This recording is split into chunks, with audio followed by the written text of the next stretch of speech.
We are live now. So, welcome to Ambedkar Karwan News Media. Today we have a very special person, a very dear friend, Sandeep Tamgarge, who is well known for his courage and his contribution to the society. When I look at my dear friend Sandeep today, Sandeep bhai, welcome. Jai Bhim, welcome. Thank you, Mangesh Bhai. Jai Bhim to you and Jai Bhim to all the viewers of Ambedkar Karwan. Thank you so much for giving me this opportunity. You are welcome. You are welcome. So whenever I look at Sandeep, you know, it throws my mind back in the memory lens where I go back 20 years before, and that time we were all preparing for the civil services, but there was one man among us, and he had those tremendous accomplishments in his early 20s. When you know, like it's not late 20s, we have to understand is that in his early 20s, whatever examination he touched, he passed it. And when I met him, that time he already had at least 4 or 5 job opportunities. Those were the times where the public, the State Public Service Commission was considered to be a very tough exam. And Sandeep cracked it just like that. So Sandeep Bhai had this very, success, early success in his life. Then UPSC, in his attempt, he got into the CBI. He was offered a post in CBI where he worked for some time, and then in his subsequent attempt, he got into IPS, and he stick to his IPS, which is very prestigious and coveted job, as we all know. But there is something about this man which the audience will be astonished to hear, that such a man, even today, he will continue to read, pursue education, obtaining degrees after degrees. But here is a man, and the audience will be surprised to hear that this man failed in 7th standard. Now you are 12 when you fail in 7th standard, right? And yeah, early 20s. Now it's not a huge difference. It's a difference of 10, 12 years, max 13 years. So in 13 years, he could like resurrect. He could rise as a phoenix. And who can imagine failure in 7th standard? We can all understand. So Sandeep Bhai, from a boy who failed in 7th standard to a man in his early 20s, achieving such kind of a professional and educational and also career success. What is it? What is your story? Can you tell our audience, Sandeep Bhai, what's your story? Definitely, Mangesh Bhai. First, though, I think as usual, you are always very generous with my accomplishment, which I feel are not great.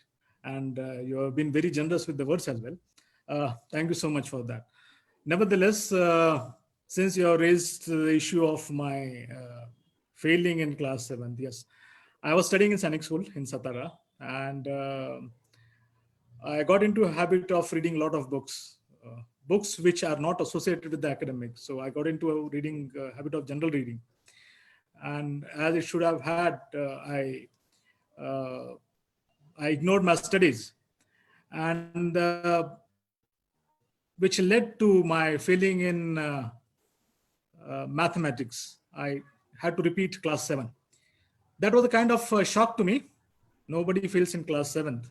My dad, who happened to be an army man, and I was being the only son, he had a lot of hopes from me. And as all of us come from Ambedkarite community, and we all struggle, so he had a lot of hopes from me. And when I failed in class 7th, I could see a lot of pain which he underwent. I think that was my turning point for me. And thereafter, as you have already introduced to your audiences as well, I decided that I'm not going to fail ever again. I think that was one turning point for me. And I believe that failing quite early in life is very important for all of us. Unless we fail, we would not understand the pain of what failure is. That would motivate to achieve more and more. I think that's what it is. So Sandeep Bhai, like I know that you passed IPS examination, and this UPSC examination, posted as an IPS officer.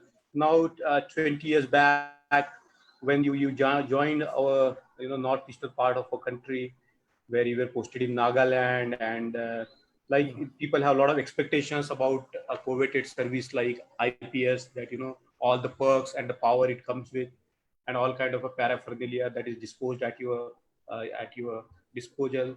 So how was it going to Nagaland, and what kind of please tell us about your early life as an IPS officer.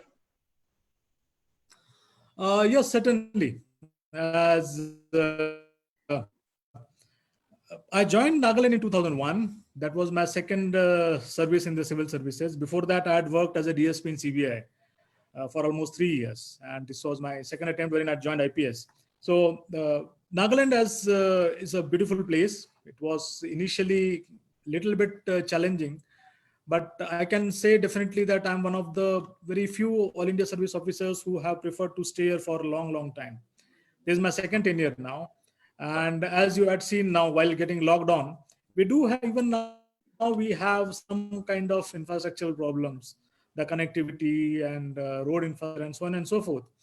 But I must tell you, uh, as like any society, all states also, all geographical areas also are not equally distributed or not equally developed.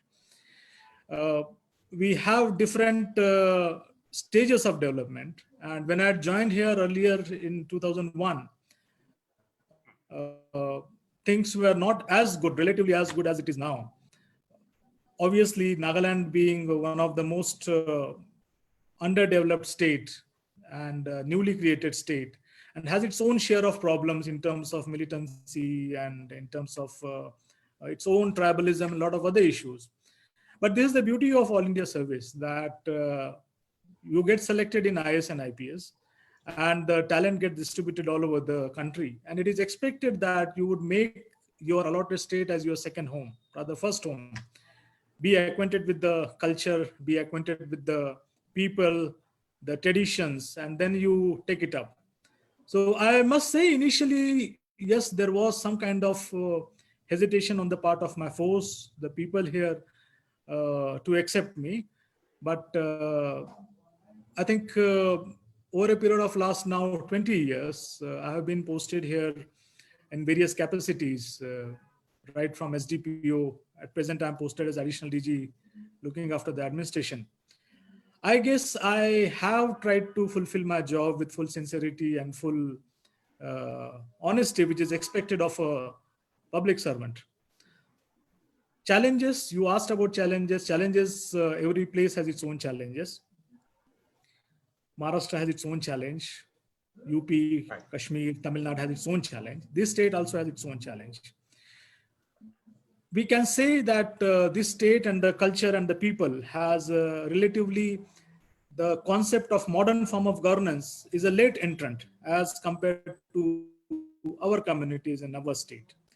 And we still are in the phase of evolving.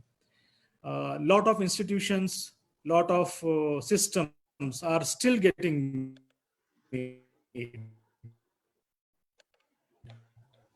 I spoke on building institutions. I strongly believe that as a public servant, as a civil servant,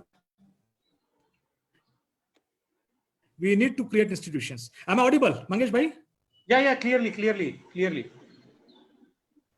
Am I audible? Yeah. Net is unstable here. Yeah, thank you so much. I'm really not sure how long the net stays, and so Sandeep bhai, we will go on with this. So I was speaking about the building. Yeah. Go on. I was speaking about building.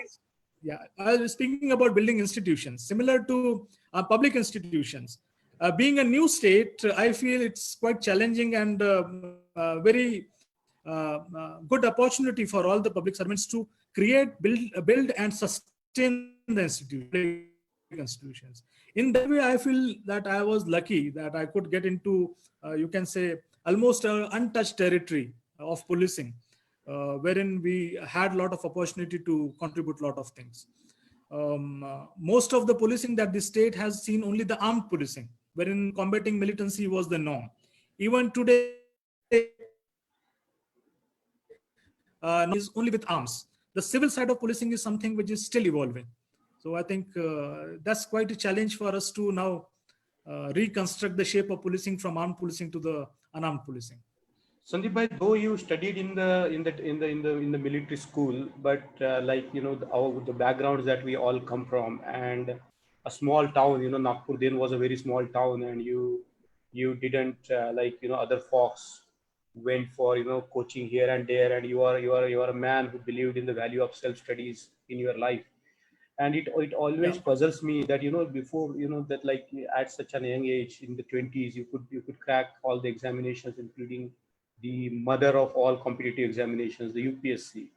So it always puzzles me as to how you could do that. What kind of efforts that you put in, because it's not just about efforts, but it's also about taking interest in all things happening around you. So how did you have that kind of a bent of mind, to be able to uh, inquire into things around you?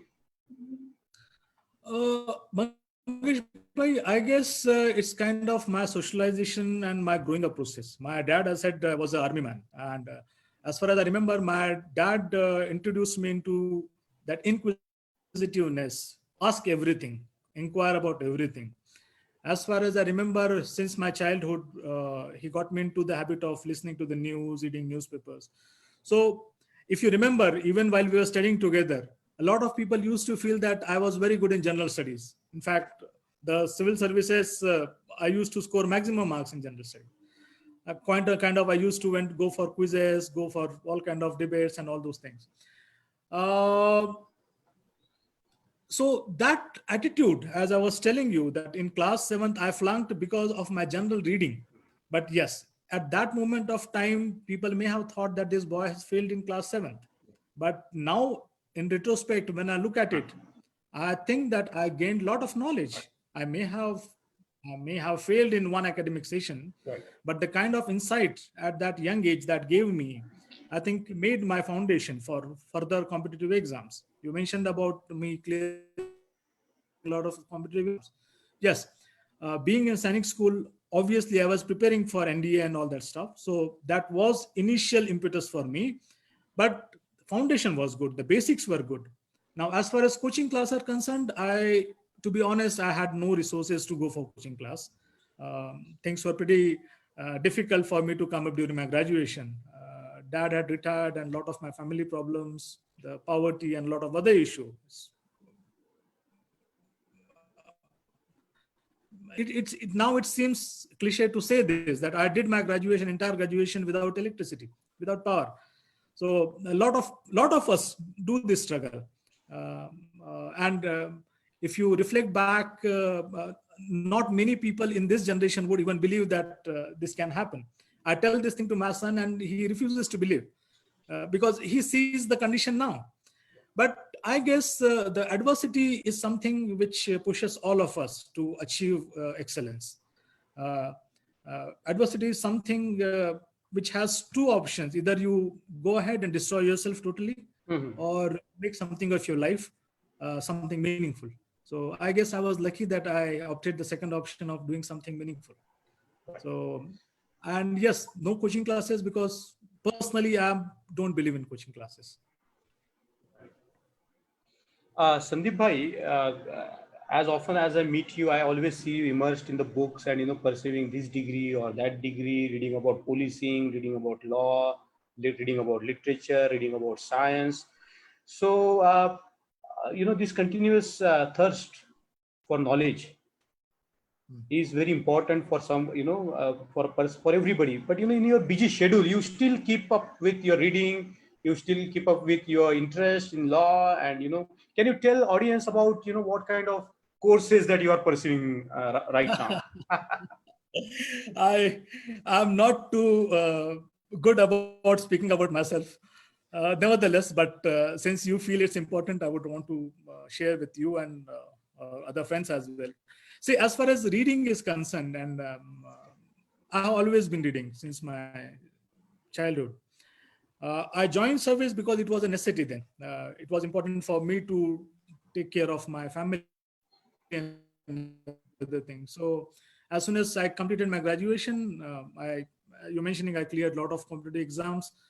Way back in 1996, there was not a single competitive exam which I did not appear and I did not clear. This I'm not saying with a matter of pride. I'm saying this because of my preparation and my commitment and my zeal to prove myself. So reading was always there. But since I joined pretty early my job, I felt that my professional achievements were not completed. And so after joining the service, I thought that I'll try to study as much as possible. These days, with the availability of knowledge freely everywhere, which get distributed. But yes, that's one added incentive of going for it. So after my joining the service, I did my master's in police management. I did master's MBA, my master's in business administration. Then I did my law LLB and completed my master's in law in business law. Besides that, I obtained some PG diplomas in intellectual property right and cyber law, certified cybercrime investigation, and so on and so forth. So I try to take as much as possible. No, that's a tremendous. And you asked about my. You asked me about my busy schedule. I guess I have always been good at prioritizing the things. And that's what I tell a lot of students also, that we have 24 hours a day, which I feel are good enough. Divide this 24 hours into three shifts, 8 hours of pure sleep, 8 hours of maybe time to yourself, and 8 hours of pure dedicated studies. This was the timetable that I'd followed even during the civil services. But I believe in whatever that I do, I need to be focused. So if I'm doing 8 hours of study, it has to be purely studies. Even these days, or even when I was in CBI, when I was a little bit busy, I used to find time and measure of time and opportunities for giving time to studies. Maybe during my morning walks, during my evening walks, something of that sort. So something goes on in my mind. That's what I do. No, that's very inspirational. A lot of people have a lot of excuses, but you're being a cop, so much busy in doing so many things. I think that's very, very inspiring for anybody to look at your life. That you find time to pursue your interest, and you keep that kind of inquisitiveness alive. Sandeep bhai, we are turning to more difficult questions now. You worked in the capacity of an investigator, a lead investigator in a lot of high profile cases, and you had investigated the economic offenses and whatnot, and there was a time in your life where you didn't have time for your family. Your child was growing, and you had a very, so you didn't you devoted yourself so much for your job that you're like you were like determined to do something. So this particular what we can say, the dedication to the work, has it taken toll on your family life or your personal life? Because I can see that you worked very hard as an investigator. Mangesh bhai, I think that's a normal routine with every cop, not only with me. In some way or other, a job of a cop is always busy. And a policeman's family, they realize they get adapted to the busy schedule and absolutely unplanned schedule of a cop. Has that taken a toll on my family? I guess yes, maybe as equal to any other cop's family, not specifically to me. But yes, there was time when I was investigating the high profile cases, as you mentioned, the Supreme Court referred and monitored cases. Multiple investigation teams that I was supervising. couple of cases that I was investigating myself and dealing with a lot of professional issues, toll on family and toll on health as well. Yes, little bit, but that is the price that I think we need to pay for professional excellence. If you want to do a particular job with full sincerity, you need to throw yourself into it. There is no halfway measures, Now, and yeah, Sandeep bhai. especially bigger the task, bigger the sacrifice that you need to make. That's what I believe. Sandeep And bhai. you believe in a particular cause as a Yeah, yeah, cop, yeah, as yeah, yeah. someone who is, yeah. Sandeep bhai, I wanted to Please ask. go ahead. Please Yeah, go ahead. yeah. Can you hear me, Sandeep bhai? Can you hear me? I can hear Okay, you. Sandeep bhai, like when we look at some of the cases that you handled, and some of the cases that you handled were very sensitive cases, and the amount of pressure or the amount of uh, that commitment to something higher than just a professional job, something that is concerned with the value that on which our country stands up today, at least the constitutional value of justice, liberty, equality, and fraternity. And you always try to abide by this very lofty constitutional goal as a public servant. Having said that, there is a lot of political pressure. There are a lot of things that one must suffer. And a person like you, having at least in my eyes, so talented, reading all the time, studying this and that, uh, you could have, like, easily got into what is called, the plum postings, like, foreign postings. Can you hear me, Sandeep bhai? Yes, Hello. please Yeah. go ahead. So Yes. it's choice. Whether you want to go this way or whether you want to go that way. It's a choice, and you chose the difficult path. You didn't choose the very easy path. Path of luxury, or having those kind of perks, having those kinds of allurements. So Sandeep bhai, what is it that drives you? That you're about, that makes you committed to these goals and the values than the normal allurements. So I'm sorry to put it, in a literary, in a very different sense, but it's amazes me all the time that you could choose a difficult path over a very easy path, that could have saved your life very easily. And now, in these times, I know the kind of problems that you face. Can you tell us about, like, what keeps you going, what keeps you motivating, what keeps you, like, stay on your course, Sandeep bhai? Mahesh bhai, thanks for asking this question. A lot of people have asked me this question in the past as well. And I've shared this with others, I'm going to share with you and my friends, larger audience. I genuinely believe in the constitutional values. And I believe and I try to follow it up.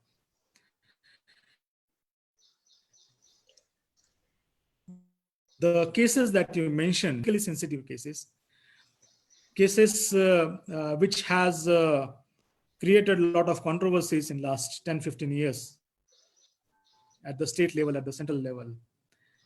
And when I had joined CBI as an IPS officer on deputation, and I remember when my senior colleagues asked me if I would wish to be an investigating officer. Generally, IPS officers do not investigate cases, they supervise.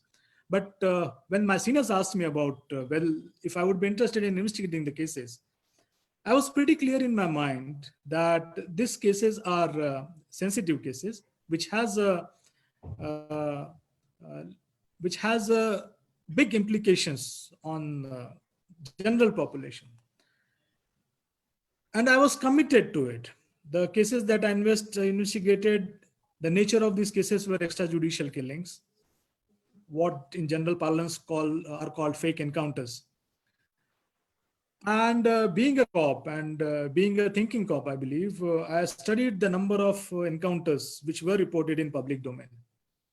And one thing that I could see was most of the cases in which the people got killed,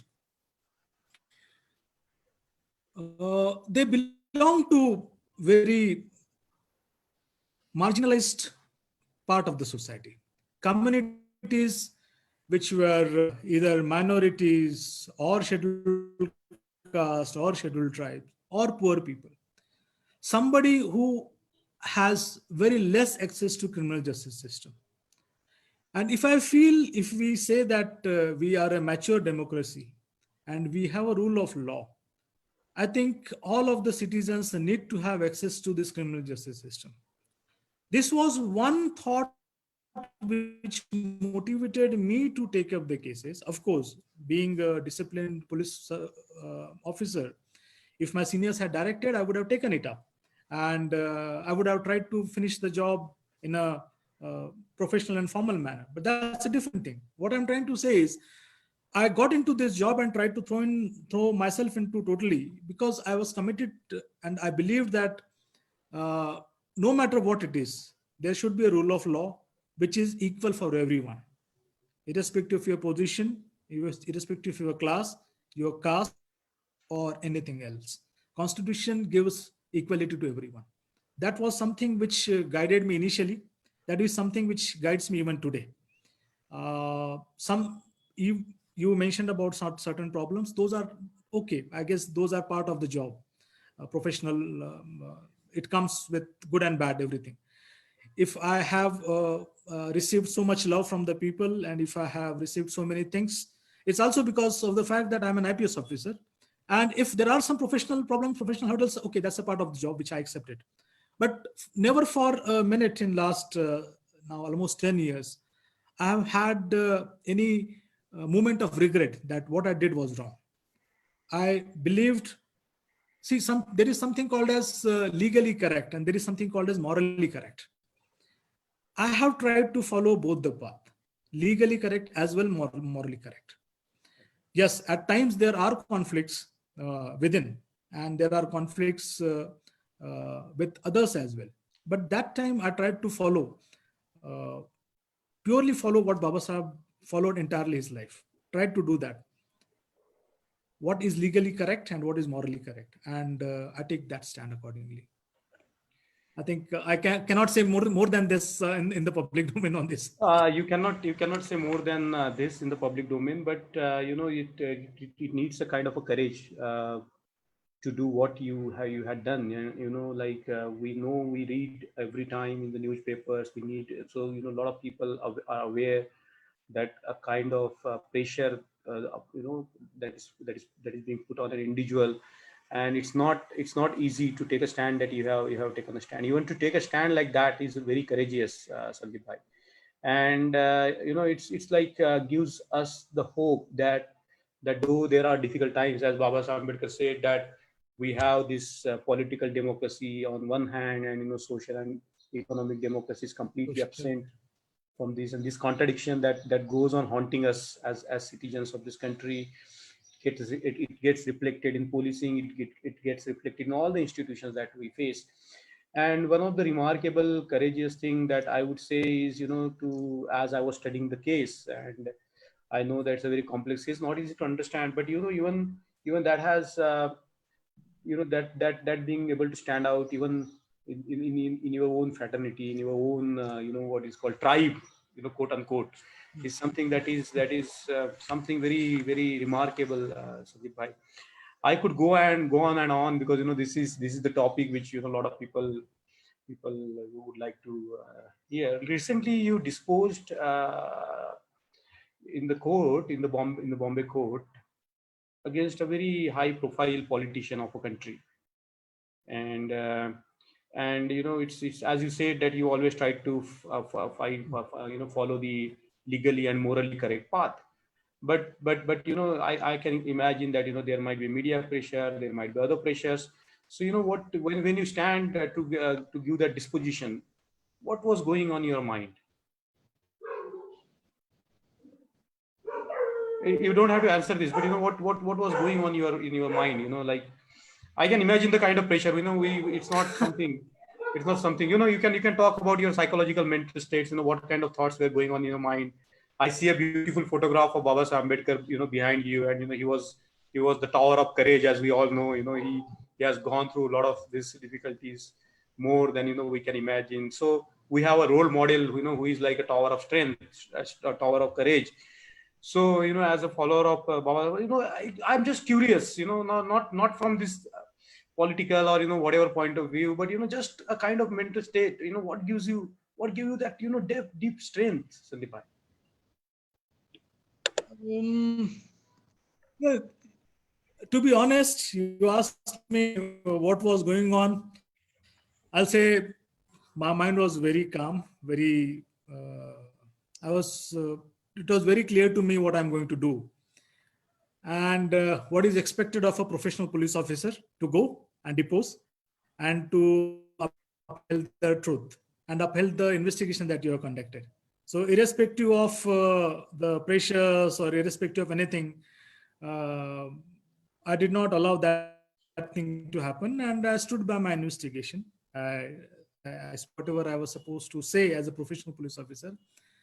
The only thing that disturbed me that day was I was a little bit unwell. I was recovering from an accident, and the deposition was almost for 10 hours long, and so a little bit difficulty in staying there in the deposition box.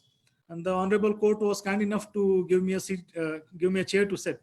So that was the only physical discomfort. Otherwise, no mental discomfort per se. That's very, very, very good to hear. Sandeep bhai, you're from Nagpur, and you have always tried to work with the community. You have also never sort of created that kind of an elitist or a kind of an isolationist approach in your life. You always try to find opportunities to go back to the communities, to go back to the slums, to go back to the societies, and to go back to the people.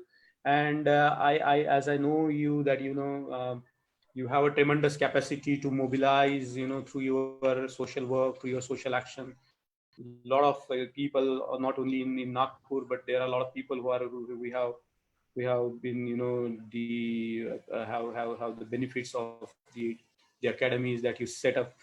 Um, so you like man working in a very coveted job as an IPS officer, finding time to go back to the community, as Baba Ambedkar says, that go back to the communities, pay back to the communities, do whatever you can, give back.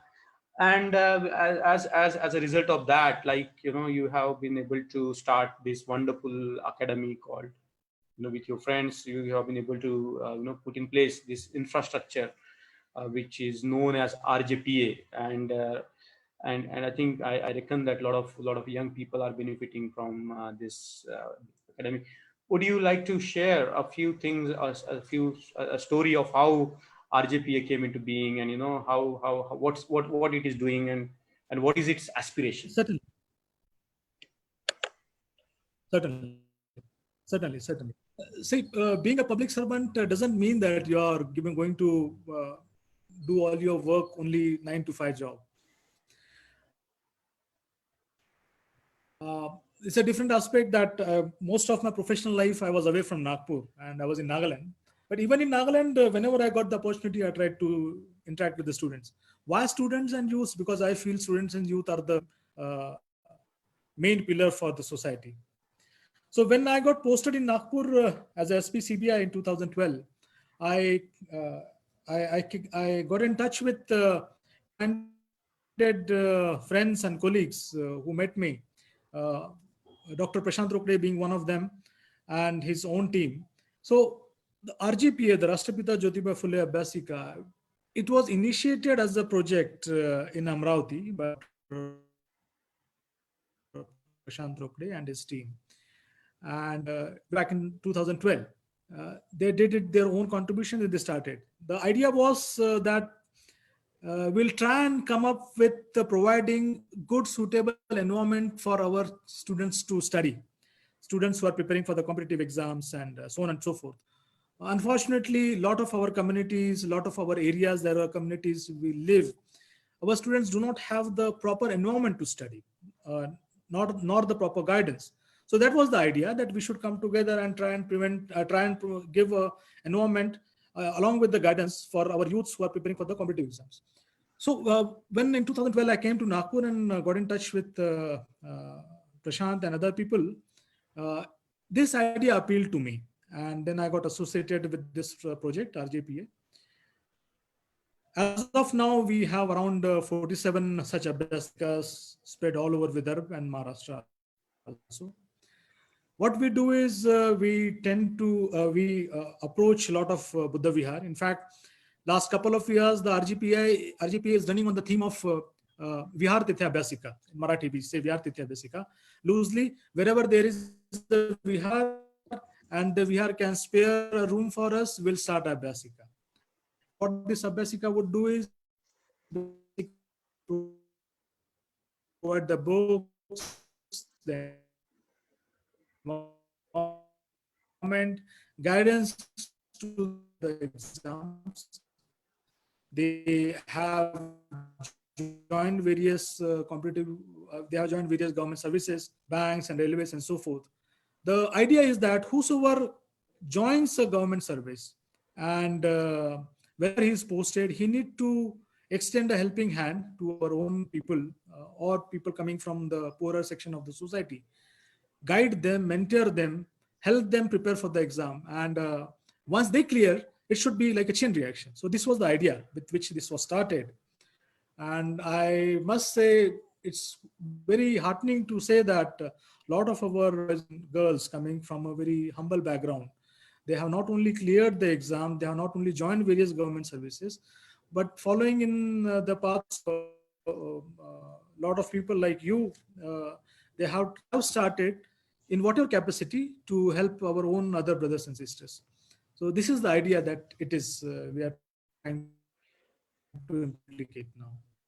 Sandeep Bhai, the kind of class of the government servants that has emerged in the community, and we can say that now there are people who are doing very well in the public services. They are into government services, and a lot of people from the community are found in high echelons also of power, where the things matter. And in Agra, Baba Saheb Ambedkar had a lot of expectations from the government servants, from the public servants, about their responsibility to the communities. And when we started off with the civil services, that was a very different paradigm altogether. And now after 20 years, it's a completely different paradigm today. And sometimes you joke about, if you had opportunities, you would prefer to go for higher education, maybe a PhD in Harvard or whatever, like that kind of an aspiration. So like those sort of things were not available to us that time. We were, the highest thing that you could achieve in your life is to get into civil services. That was it. So this is a blend of two questions, that there are a lot of people who have made into now, some people who have made into the high echelons, and and as Baba Saheb Ambedkar had expected from all of us, that we need to do something, we have to pay back. And so what that, like, we got so many public servants, we got so many professional people, engineers, doctors. So as a senior, a senior in the community now, like what kind of a message you'd like to give to those people? I know you are shy to give messages and guidance. It's a very important question. It strikes me so much that what kind of Yeah, it's a very important thing that you asked, Mangesh. If we see the history of our people joining the civil services, public services, and if we read the history also, even starting from the late 19th century, pre-conversion, Mahar movement and other things, we had always aspired to join the government services, starting with the army recruitment, and then even representation given to the British government for allowing us to join the grade 4 services and everything. And yes, if somebody has made a study, I'm not aware, we can see that our society has developed and been contributed immensely by the government services, the public service, public servants. Almost 3 or 4 generations post-independence, most of us had made our aim to join public service and government service. I remember all of us were motivated by the thought that we will get selected into the civil services and contribute in a meaningful manner, not only to the community, but at the nation at large. And good amount of talent and merit has gone into civil services. You see, after 23 years of public service, and after having numerous experiences of meeting people and a lot of other persons, I can say, Mangesh Bhai, that somewhere down the line, civil servants, we have started to be scared, afraid of meeting and interacting with our own people. Civil services, as any general administration, has its own code of conduct. We have conduct rules. And there appears to be a kind of fear for most of our public servants to not contribute as meaningfully as it could be in helping the community. Mind you, I am not one of those who self-flagellate or criticize. I don't believe in criticism.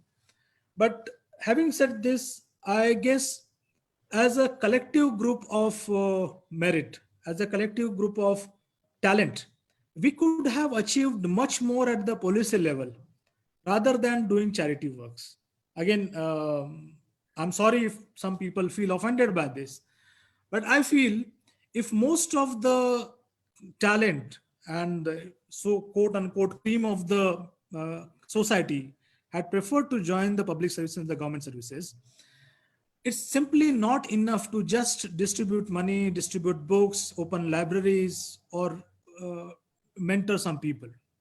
We need to see what is our strength. Collectively, there are hundreds and hundreds of civil servants at the top level. We could come together. We could guide, help, prepare the policies. I think that should be the job. With one single stroke of policy change, millions and millions of our own brothers and sisters would get benefited. I guess we have neglected that part. It's high time that we need to do that. In any way, whatever work that you or me or any other third person is doing as a charity work, quote unquote, again, nobody is asking you to stop that. Please continue to provide books. Please continue to provide libraries, some other society, some other work, whatever that you want to do. But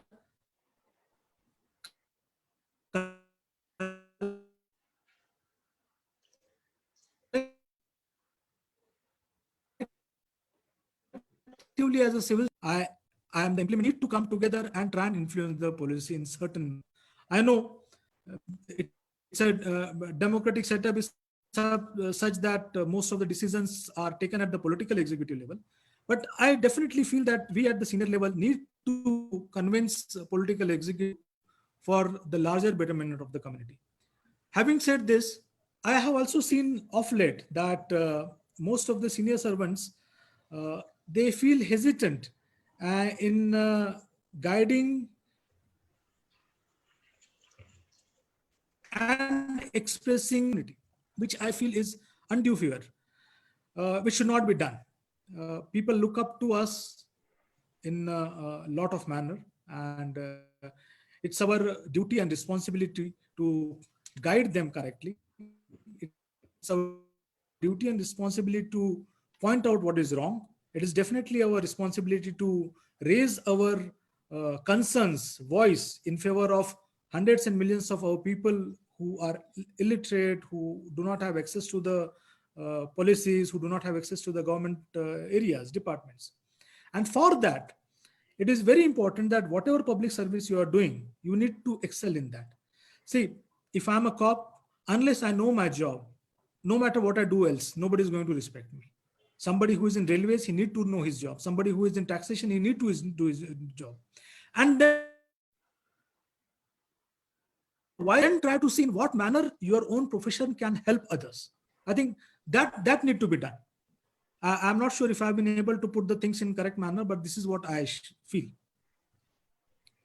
Right, Sandeep, we actually Mangesh bhai. titled this, Sandeep bhai, we titled this particular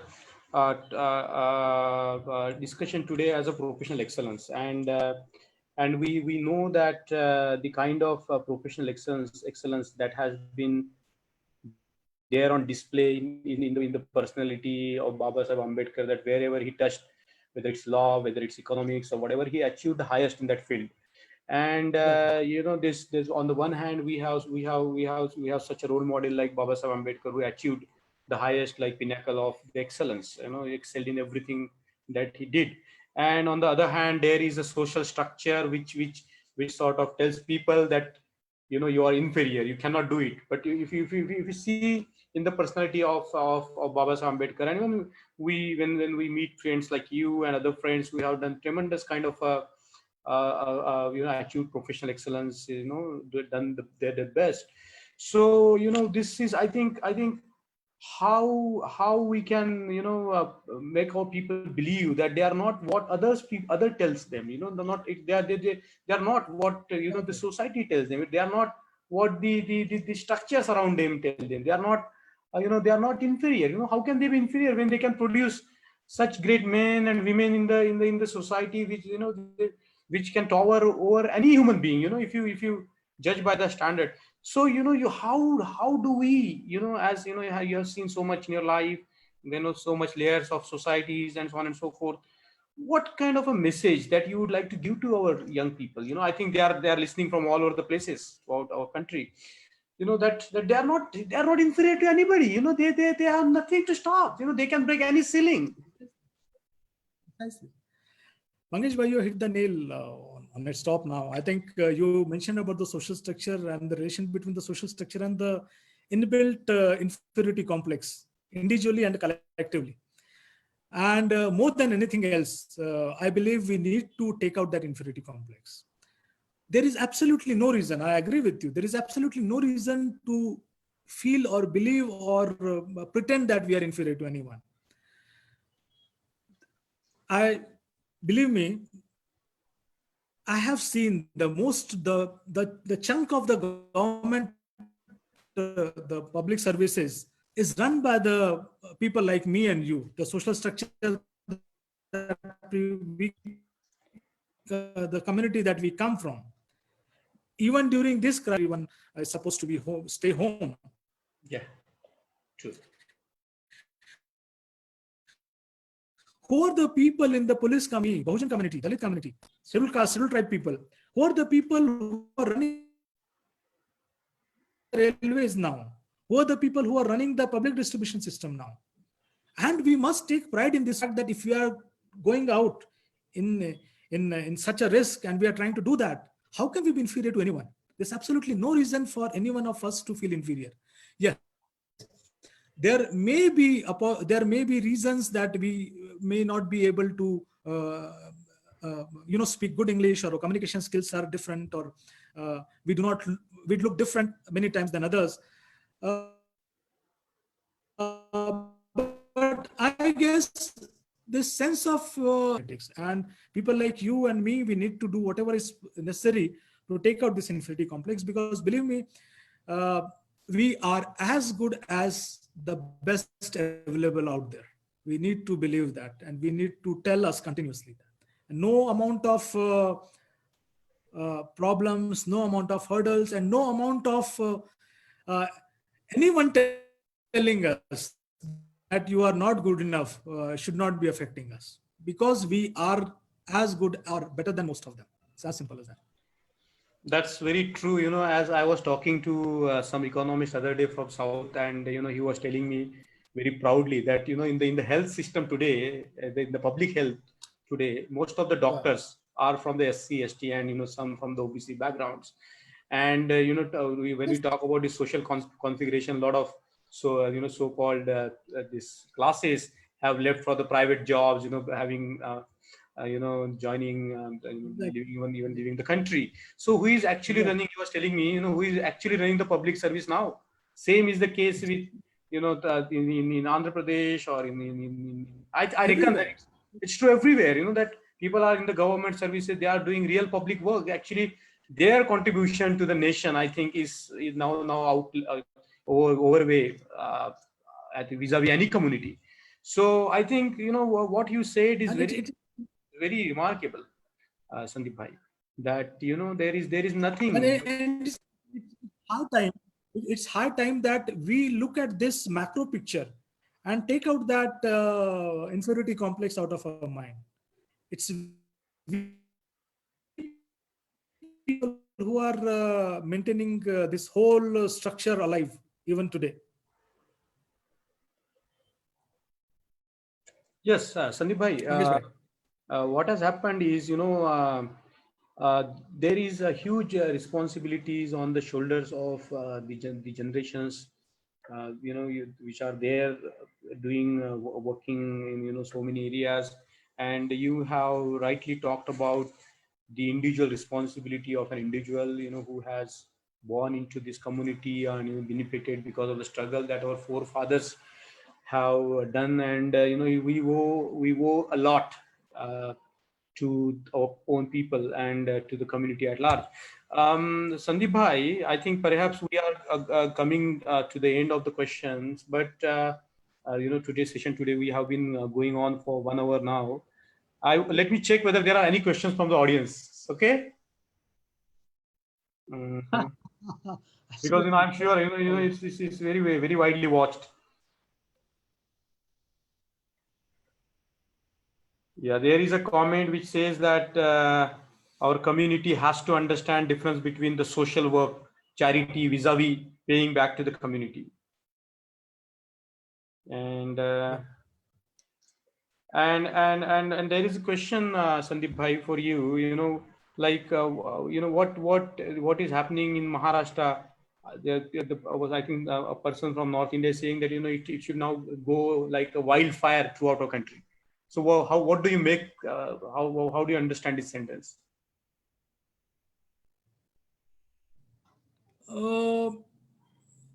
It is a high time that what has been happening in Maharashtra over the last 4, 5, 6 decades need to be replicated elsewhere too. Uh, See, the way I look at it, Maharashtra is lucky to have Baba Sahib. And your generation, my generation, and our fathers and our grandfathers' generation, we have witnessed the work of Baba Sahib. And we changed to a new identity that Baba Sahib gave it to us. I think that was one fundamental structural correction that Baba Sahib did. Unless others try to emulate that as well, that sense of inferiority, that aspiration for Sanskritization, climbing up the ladder, climbing down the ladder, all these things will perpetually be there. I believe as a community at the macro level, that decision has to be taken. Unless we do that, things will not be solved. Right. Like you talked about policy formation, and like there has to be our say in the policy formulation, but there are some good policies, but they are not implemented. So there is a question like that, how can we have the government policies and they don't reach down to the people, even they don't know. A lot of people don't know that such a policy exists. So there is like a gap, disconnect between some of the good policies and the society there is. So the question is how we can fill in that gap between what is there and lack of awareness among the people. See, this lack of awareness will always be there. And with the onset of the social media, with the penetration of the net connectivity, we need to utilize as best of this net connectivity to reach our people as possible. Almost everyone these days use net for some purpose or other. This is one first thing, use of technology. Second thing is people like you and me and all of us. Already there are hundreds and hundreds of efforts in this line wherein people try to make spread the awareness about the government policies. Even government these days put up all the information on the internet. That has to be done. Yes, obviously there is this big larger question of the whole government structure being sensitive to the public.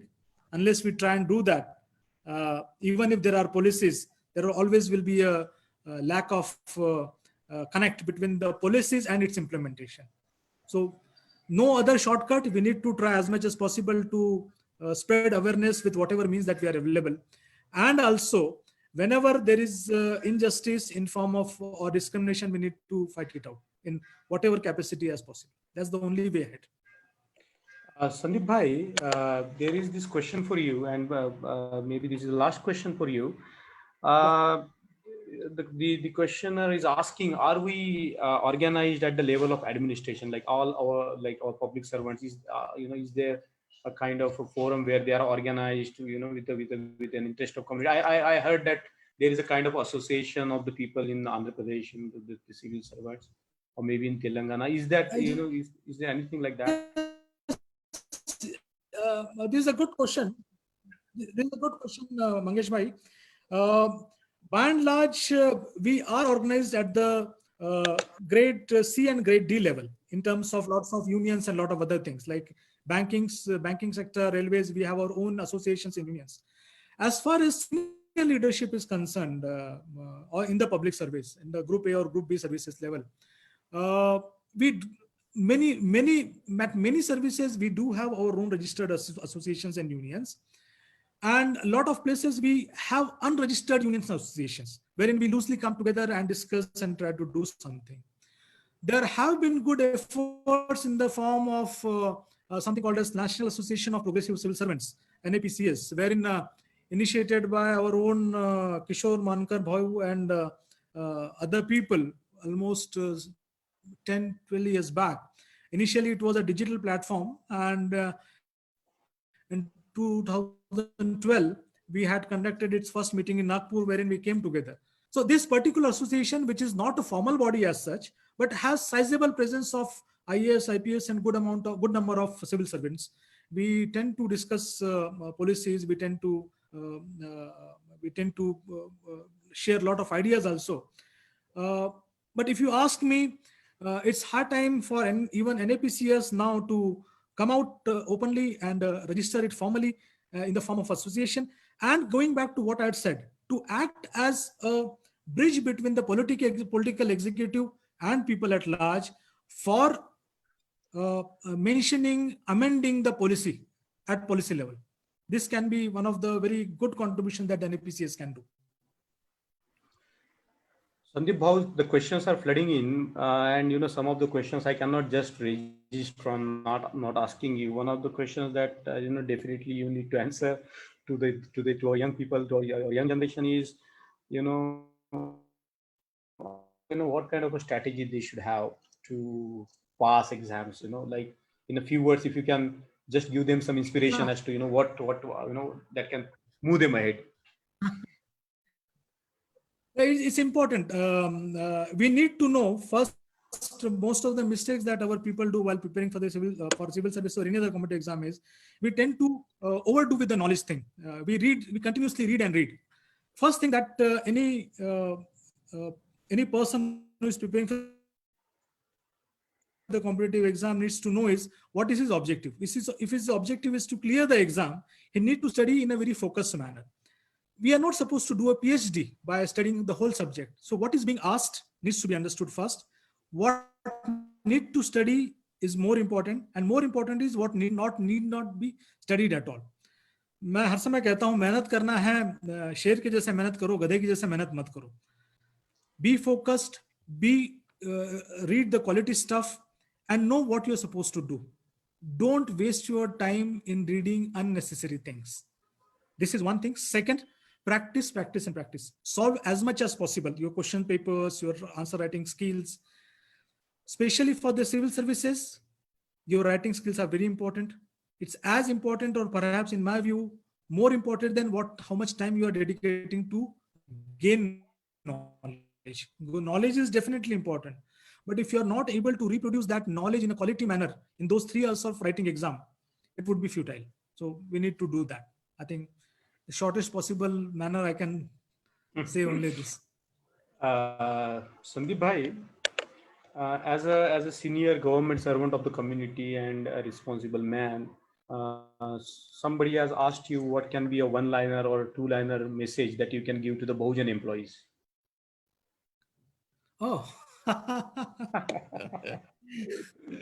think that's a good question. I know one liner is pretty difficult. There was this movie which I saw last year, Gully Boys. That song, Apna Time Aayega. I guess आ गया है, बहुत पहले आ गया था. It's just within us. I think that's the one liner that I can give. Apna time aa gaya hai. Provided we are remain united. That's true. That is true. That is true. Uh, Sandeep bhai, there are a lot of questions flooding in, but I think it's time that we conclude this session, and I'm sure that there will be a lot of opportunities in the future that enable a lot of people to know about about you and your work, and maybe learn some skills from you, and some derive some aspirations. Because I think one of the things that matters in life is to have a life as an example, because that's the only thing that can inspire people. If people could see that there are other people who are doing something with their lives, and that has a tremendous power uh, to affect our young people. And I think with what you are doing and what you just shared with us today, I think that gives us a real motivation to feel that we can do anything. And I can see that some of the questions that have been raised, like how do you withstand this kind of a political pressure or whatever pressure that your job puts you with. I can say for sure that the kind of background that you come from, the kind of motivation that you carry, the kind of role models that you emulate, the kind of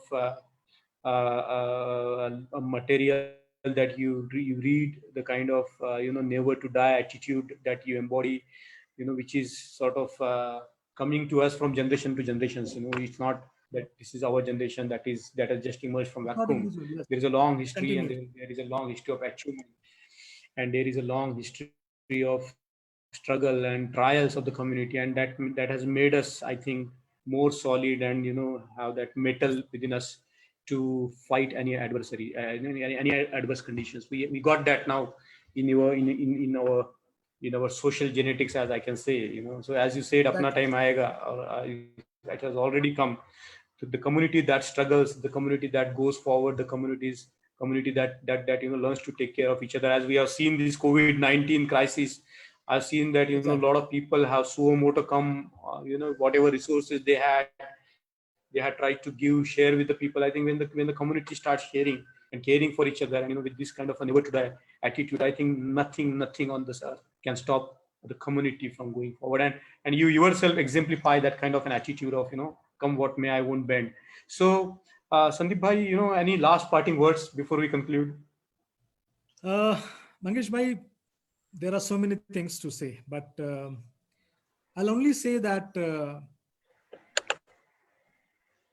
remember these times when we are helping each other, when we are trying to take care of each other.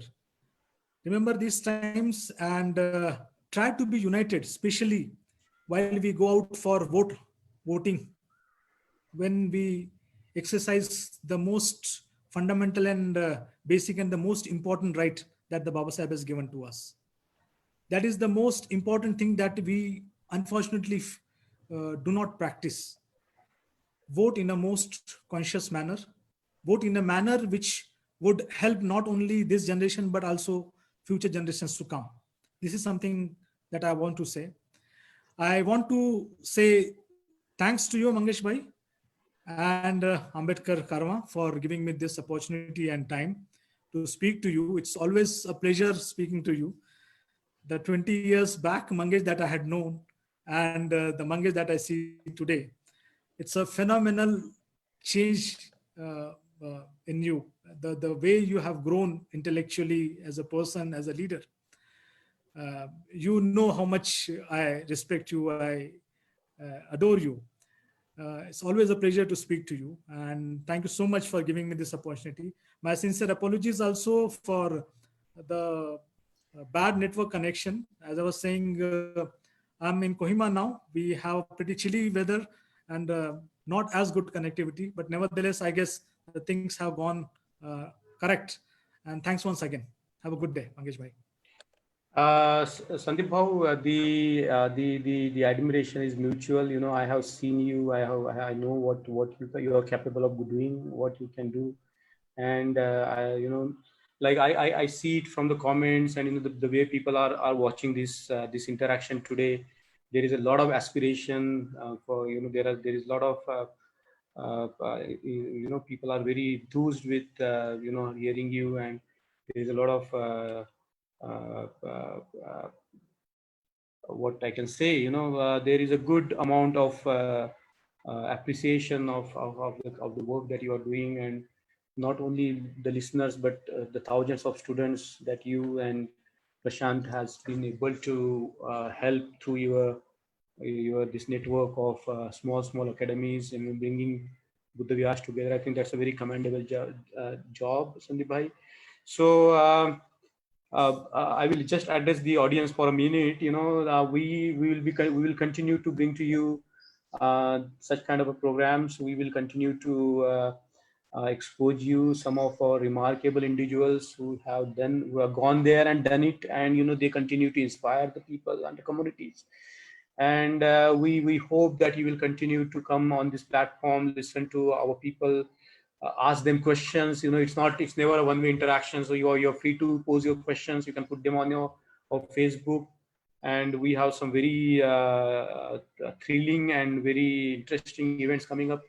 There is going to be a webinar on reservation policy, which will be led by no less than a person like two great people from the community, like KS Chalam, who has been the former member of UPSC, and also the one of the leading economists, and also Sumit Bodh. He is PhD from UCLA, and so we are going to. This is just one event that I'm sharing with you. But as you go on and look at our calendar, you will find that we have got a lot of programs lined up to bring to you, and we hope that you will continue to come on this platform and watch and share the for example today's program. It has a lot of things which can inspire a lot of people, and if our young people can listen to such kind of talk from our seniors, I think it will pave a way forward for a lot of people, because sometimes a single line matters. Somebody has said something, a word matters, a line matters. So Sandeep bhai, thank you so much for being with us, and we know that you had this problem with connectivity, and you could spare time for this interaction, and we will continue to invite you again and again whenever we could and whenever you are free. Thank you so much for joining us today. Jai Bhim.